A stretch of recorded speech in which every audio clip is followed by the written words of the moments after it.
Hey guys, what's up? This is Griever here, bringing you guys a kind of a late night video, so we gotta keep our voices down. But that being said, guys, this is going to be a first impression video, something that I wanted to talk about last week. I just didn't find the time and get the chance, and this weekend was a party with friends sort of deal, which is why I look like such shit, a little more than usual anyways. Just getting over my hangover here, but I wanted to talk about Seven Deadly Sins: Knights of Britannia, the game. This is for the PS4. Don't know if it's on other platforms. It came out in February, I believe, and I didn't get a chance to pick it up until about a week and a half ago, 2 weeks ago. And I'm so behind on my gaming. I'm behind on basically everything, movie watching and stuff. I mean, if you guys want to see, like, I have, you know, I got tons of things still in the cellophane. That some things I've watched before, some things I haven't seen yet. This is just the way it is, and that's just the latest stack of things that I have that I haven't done yet. So I wanted to bring you guys. There will be a full review later on, at least I hope so, once I've totally completed the game. But right now I've had enough time. I've played about 8-10 hours of the game, and I just wanted to give you guys my thoughts right off the bat. It feels like this is a mixture. All right. Let's try to do this a little properly. Story, it follows the first arc as far as I can tell, and not much into this second season or anything like that. It doesn't follow much further than the end of the first season, with a little bit of bonus things, I believe so, because there is Escanor on the cover. And everything that I saw through gameplay and stuff was there was a bunch of how to unlock Zeldris YouTube videos. So that leads me to believe that there might be a few bonus missions, some like New Game Plus maybe, but not really a New Game Plus. I don't think this game needs a New Game Plus sort of deal, because it doesn't really work in a linear fashion like that. But yeah, so story-wise, it follows the same thing. I'm kind of disappointed, actually, in the way they handled the story, because they cut out a lot of the emotion. I was really looking forward to almost kind of a rewatch, like not scene for scene, but kind of a rewatch of the series sort of deal. But they cut out so much. Like, I would have preferred it if they had just taken clips or even screenshots with voiceovers of the anime itself, and just went through like the major scenes. Like, they cut out all the emotion about finding Meliodas and stuff at the very beginning, and basically, guys, after the first two main missions, I started hitting skip scene, and just skipping all the dialogue, because for one thing, it is in Japanese and I don't really understand it anyways, which isn't a problem. I don't mind it being in Japanese. The problem is that they took away all the emotion out of it anyways. Like, they don't have they don't explain how we got from A to B, B to Y, anything like that. So that really bothered me story-wise, but that's just a little nitpick so far. Gameplay-wise, they have a world map where you follow around on Mumahawk or the Boar's Hat, and you go between the different towns, and it's really cool to have the world map. You get to travel different areas and stuff, and that is kind of cool. I really like that element. The Boar's Hat main base, which you can access anytime from the world map, is very reminiscent to me of a Fire Emblem base. At the very least, it's very reminiscent to me of Path of Radiance and Radiant Dawn, being the Ike Fire Emblem games for the GameCube and the Nintendo Wii. It was very reminiscent of that to me. And so far, I haven't had any difficulty problems. I can tell that S ranks some of the levels will prove difficult to get S ranks on. Maybe not so much the main quest, but whereas you have the ability to not really.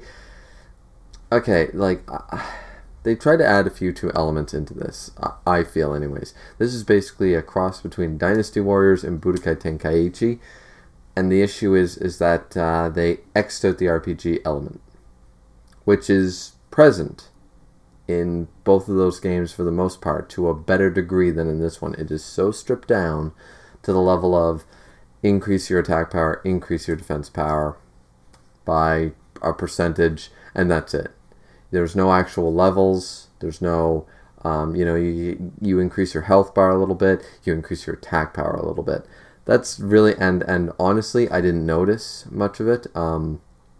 I decided to do the fight before the fight with Ash Demon Hendrickson, one of the fights against Gil Thunder, one of the later missions, as Meliodas. And I've unlocked quite a few of the equipment or magical items or whatever you want to call them. And I have plus 10% attack power and stuff like that. I took it all off and still got an S rank and didn't notice much of a change. So not in my damage output, not in how fast I beat him. I mean, that was just one little experiment. Maybe it will matter later down the line if the game goes much further than this. But I am kind of at the end of Season 1, and I don't see it going much farther. People are saying it's a short game. The only thing is that they could have done so much more. It wouldn't have been that hard to have a very One Piece Pirate Warriors 3, a Bleach Resurrection, once again the Tenkaichi series with their level up. A level up system with equipment based stuff would have been so much better. And I also have another problem, is that I have not been able to... Main mission, you're fine, but you always work with the same Meliodas on all other side missions. You get Broken Sword Meliodas, you do not get Liz's Sword, you do not get Demon Form, you do not get any of that. You cannot change that as far as I know. Maybe that's an unlockable later on, guys, but so far I've done tons of side missions. I'm near the end of the game, Season 1 as far as I know, and I am not able to change this yet. Whether I'm able to or not will depend on my opinion on this, but if you are not allowed to equip Liz's sword, or hopefully they give him Lost Ven, or go into demon form or something like that, if they do not allow you to do that, that just feels like something like they were pushed for time and they said, nah. To me, it feels like there are core things that maybe I unlock later, but it feels like if I don't unlock these things, then this is a very stripped down, like the RPG element is so stripped down in this game where it could have been utilized so well, just in a very basic, once again, Dynasty Warriors, One Piece, Bleach, all these games for the PS3 did it. Bleach and One Piece did it. Dragon Ball Z did it. I know Seven Deadly Sins does not have the same backing as these series. However, it clearly has enough backings to have a PS4 hard disk release game. So you can't sit there and say, well, what do you expect? Well, I expect a full game. I do not expect a really good PSN $9.95 game when I paid full price $70 Canadian for a PS4 game. I want a full game with full fleshed out stuff. Now, I cannot complain about the amount of missions. There are tons of battles, errand quests, trials, different mission styles, plus the main quests and side quests in multiple towns. Once again, the world map I like the ability to travel around on Mama Hawk and stuff. I don't mind the all that stuff. I just feel like it's a very stripped down system. Like there's not enough interaction. There's not enough input from us as players to kind of almost customize in a way. And it feels like gaming nowadays has gone beyond that. Like we're not satisfied with Street Fighter, 2 and the first Budokai game. We need the bigger elements of Xenoverse, and we need the bigger elements of Dynasty Warriors. We need the bigger elements that Fire Emblem has shown in the RTS genre. I don't think that I think that this feels like too dated a style. Like if it had a game like this come out about 7 to 10 years ago, it would have been totally accepted and would have been awesome. But nothing here sits and speaks to me that this feels like a game incomplete so far. It's my biggest gripe. It feels very incomplete because it feels like they wanted to add more in, but we're on a budget, schedules, deadlines, and this series just does not have the backing to say, okay, we need 3 more weeks, we need 2 more months. They can't say that. They're like, you wanted a game, we're going to give you a game, no matter how rushed it feels. And I don't think there was any reason for the rush.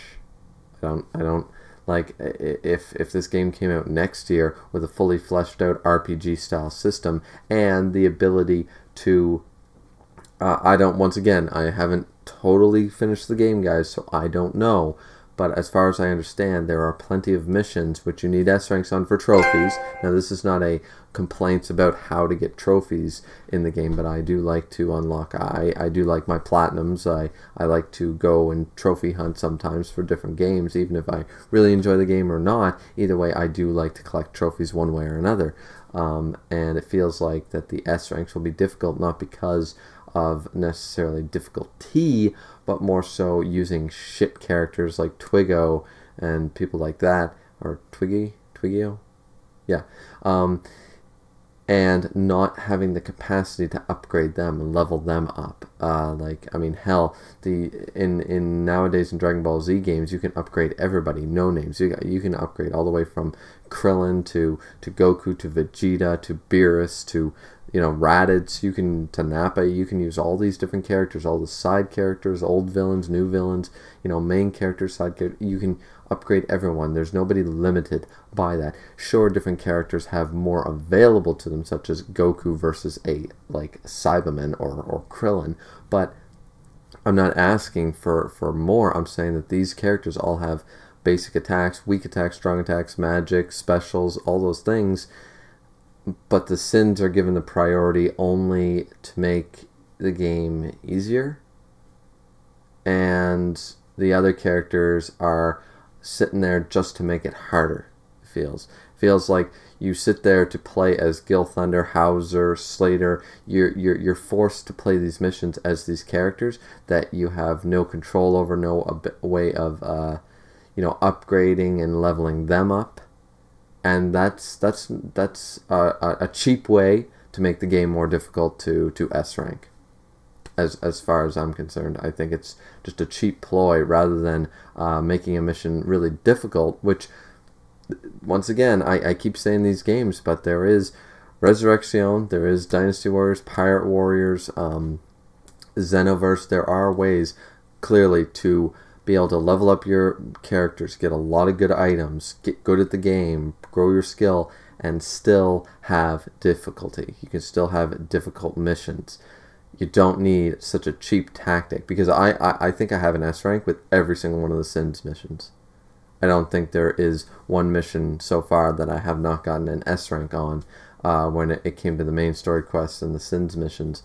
But there are plenty of missions that without this capability, and, you know, without being able to boost my appeal points or being able to get a little better attack power or something like that. Another big problem is a lot of the characters are not set up for combos or hit combos, which is basically the only way to get an S rank. The way to get an S rank in this game and all of the missions is to increase your hit counter or your hit combo. You get about a 30, 35 plus. You're probably going to get an S rank for that mission, provided you did pretty well on time and health and stuff overall, but that doesn't seem to matter too much. You get enough, you get a couple of 10 hit combos and one good like 30, 35. That'll pretty much guarantee you get enough points to get an S rank. The issue is that some characters are not set up to do so. At least I don't think, because of the way the battle system works, where you knock down characters, and then even if I rush them and want to continue my attacks, you know, square, square, square, triangle, I can't, and the hit combo goes away too quickly. You know, you hit 1, 2, 3, 4, 5, and then you rush them and try to get in hit 6, and by the time you can do damage to them, they're basically invulnerable. This does not work like Dragon Ball Z.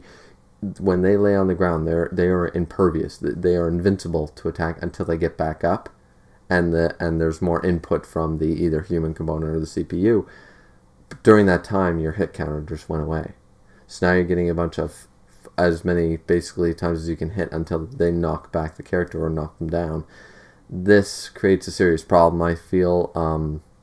Once again, don't really have this problem with the Sins characters, who feel a little more fleshed out, but with some of the other characters who don't necessarily. For example, Jericho has really good hit combo capability moves, but someone like Twiggo or Slater do not. Maybe that's my own ignorance, guys, but so far the missions I have played with them, that has been the case. It just has been. and I just don't feel like that's worth it. Now, the gameplay style does change between like a sort of cut down Dynasty Warrior style missions where you attack, 20 to 55 enemies all at once, versus when you go one-on-one with a more boss character, when you fight one of the Sins, you fight one of the Holy Knights, something like that. Which I didn't mind playing the game. I had fun playing the game so far. Once again, this is just a first impression video. I feel like if there may be not much more to say in a review, so maybe I won't be doing a full review. Depends on how much more content is left. I'll be sure to make sure I play all the missions, unlock all the characters, make sure that some of the points that I brought up weren't just incorrect from my own ignorance of not finishing the game yet. But we'll have to see based on how that all goes. Yeah, guys, this is just my first impressions. Right now, I'm first impression, not very impressed. I mean, I like it further because I love Seven Deadly Sins. I love the manga. I like the anime. I was excited to see that a game was coming out. It looked really nice, and it was made by reputable gaming companies. It wasn't these companies I haven't heard of before. But I'm just a little disappointed. There are some good points to it, and I've been having fun playing it. But I feel like to spend the $70 for this 10 hours worth of play, depending on how much longer it is, and to have such a stripped down feeling game of basically Dragon Ball Z Budokai 1, the original Budokai, with a world map. I feel very kind of cheapened out by that. Maybe my expectations were too high. There is that. But yeah, right now I can't give it any higher. I wouldn't go any higher than just middle of the pack, like 3 stars out of 5 or 5 out of 10 or anything like that. I couldn't give it any higher even if I wanted to, because the redeeming qualities are little nice features, not something that's overall like, this is really, really cool, this is really good. So anyways, guys, that being said, thank you guys so much for watching. This was a first impressions video for Seven Deadly Sins: Knights of Britannia. Grievy, your host as always. We will see you back here next time for hopefully the full review, or maybe another gaming review. I've been slacking on the gaming side of this channel, but I hope once I get my computer all put back together, I will have a much better time filming and doing other gaming type stuff. So anyways, guys, like, comment, subscribe, always appreciate it, and we'll see you back here next time. Thanks, guys. See ya.